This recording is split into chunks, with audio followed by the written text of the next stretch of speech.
Terrell here, and I'm back again with another review. This time for Disney's Haunted Mansion, and I know what you're thinking. Not the Eddie Murphy version. No, this is the 2023 remake of that classic movie that we didn't know we were getting, but here we got it.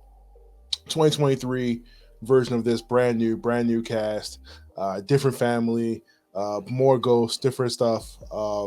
We completely different.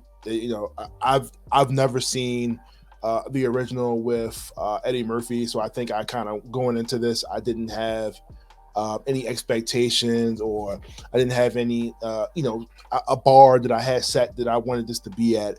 I just kind of went in just having a good time. Got to say, I mean, this necessarily wasn't even on my radar. Probably wouldn't have been a movie that would have seen in my normal, I guess, movie viewing, process. This is definitely a good movie to take your family, and have a good time. Um, so 2023 version. This is directed by Justin Simeon, who has done Dear White People, the TV show, Dear White People, the movie. He also did Bad Hair on Hulu. Hasn't had a lot of opportunities here. So big ups to him, man, for getting a big shot from Disney to be able to do a really big movie like this. Because this is a great opportunity. So shout out to director again, Justin Simeon, for doing this.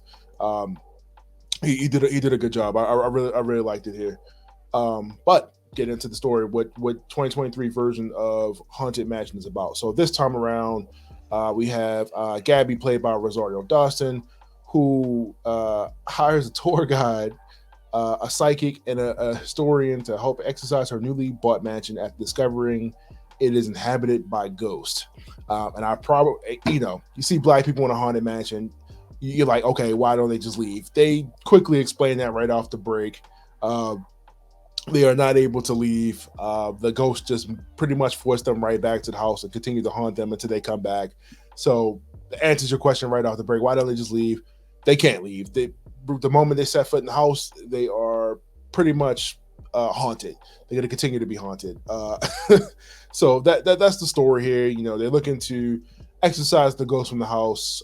If you've seen the original, you kind of you know what's coming here. The ghosts are pretty much being tortured by another ghost who's pretty much bullying them into doing what they need to do. And like I said, pretty much they all come around, have their different reasons as to why they're all here. You pretty much kind of become a newly found family. Everybody's dealing, which the biggest subject matter in this movie is grief and how to deal with it, how to process it, when to let go.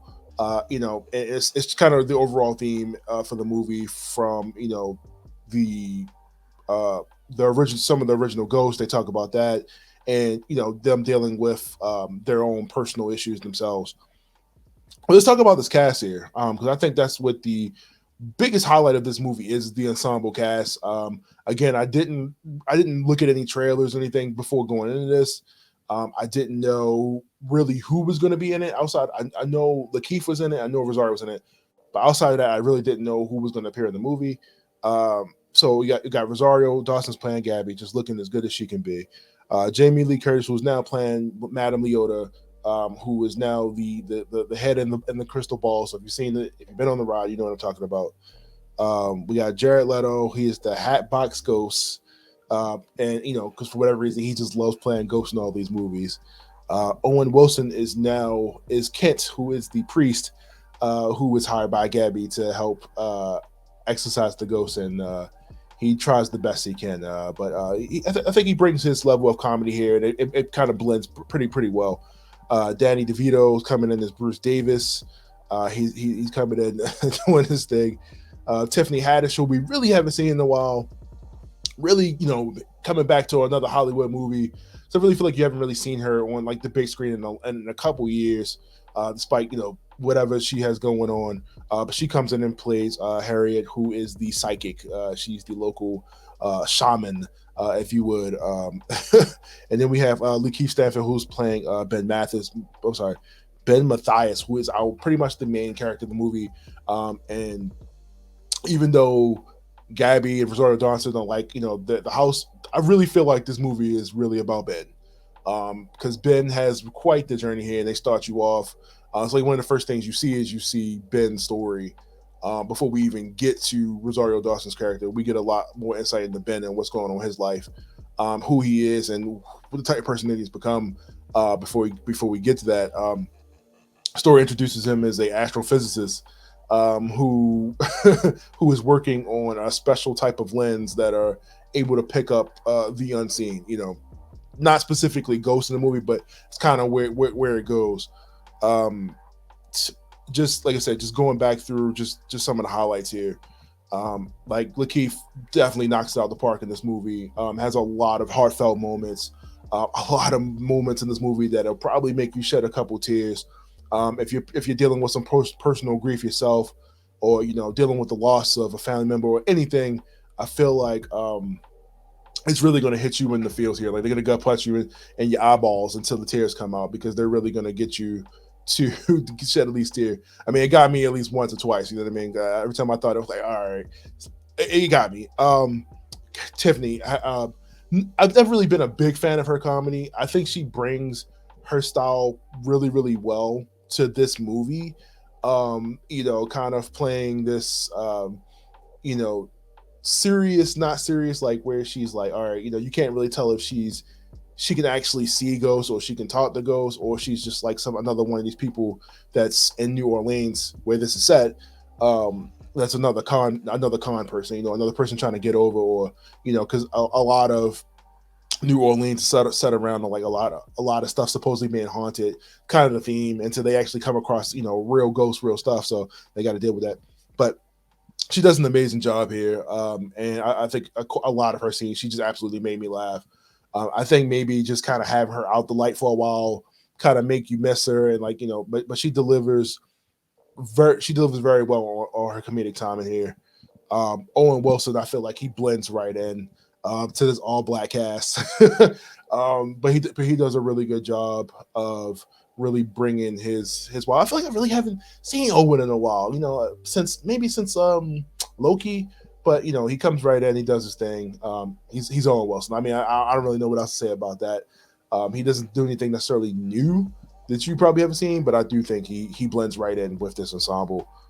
Danny DeVito was the one. Danny DeVito was the one I did not expect to be in this movie. Again, I didn't really do a lot of research into like who was going to be in it. I wanted to go into blind because I don't like to have my opinion swayed, but he definitely brought a lot of funny. I mean, I'm not surprised. I mean, if you've seen him on Always Sunny or any movie that he's been in, and like God knows what, you know the type of comedy you get out of Danny DeVito. But we got to tone it down a little bit because this is a family movie. We got to showcase, so we can't get Always Sunny Danny DeVito in this movie, but he does bring a really funny element to the movie that made me laugh quite a few times throughout the movie. Jamie Lee Curtis, she comes and she plays her role. I'm not going to say she had a lot of screen time here, but she definitely came in, and the part that she did play was pretty funny. So I did laugh. Rosario kind of, Gabbie, playing the mom to her son, who I didn't even talk about. I completely forgot about the son. Chase Dillon, who plays Travis, her son. Gabbie and Travis come in. They start over, looking for a new home. For whatever reason, they explained that they find this mansion on Zillow, and was like, one thing they didn't mention was how much they paid for the mansion. I was very curious about what the price was, because that would have probably been the deciding factor. Like, can you get a mansion for less than $300K, but it's got ghosts in it? Is that something you're willing to deal with? That's pretty interesting. But the movie is loaded with a lot of different cameos. I'm not going to say who here. A lot of different ghosts. I don't want to reveal anything. Like I said, they definitely. I've never seen the original, so everything was new to me. But I definitely this is not like a scary. Like, I don't want to say overly. It's not scary at all. I mean, some of the depictions, some of the moments, they're not like, they're very kid friendly. So your kid's not having a heart attack in the movie theater. It's pretty cool. Like I said, it was a lot of like, some of the ghost designs were really, really cool. Some of the CG I thought was cool. The way that they do the special effects in the house, a lot of the transitions, a lot of the ghost effects, stuff like that. I thought was really well done. I mean, this is definitely Disney at its best. I mean, just the director. I think he did. And this is the first time doing this type of movie. Um, he knocked it out of the park. I mean, like this. I couldn't really find too many reasons for why you can't like this movie. This is a fun movie to take your family to. I think you're gonna laugh. I think you're gonna have a good tear. I think if you, like I said, if you're going through something, it's gonna probably bring out some feelings. Um, but it definitely hit a different element. I think they hit in those quadrants where you can hit this for, this is definitely for adults, and you can definitely hit this for the kids too. I think if it definitely hits both of those. Where I mean, this is hitting, everybody in the fields as you see it. Um, but overall, I definitely enjoyed the movie. This is something that I would definitely watch again with friends or family. If I had kids, I would definitely take them to see it. This is something that I think it's coming out at a good time. It's supposed to come out July 28th, and I don't know, man. Pretty much, we got Barbie and everything coming out, but this is supposed to be coming out the July 28th, and I think this is definitely a good movie. While the kids are still out of school, to go to check out. I really hope this does well, so we can get more of this movie. Like I said, a really great ensemble cast. The casting director needs to get their flowers because this is a really good cast. I would have never paired anybody that was in this movie together, but they did a really good job. Brought the funny, brought the emotion.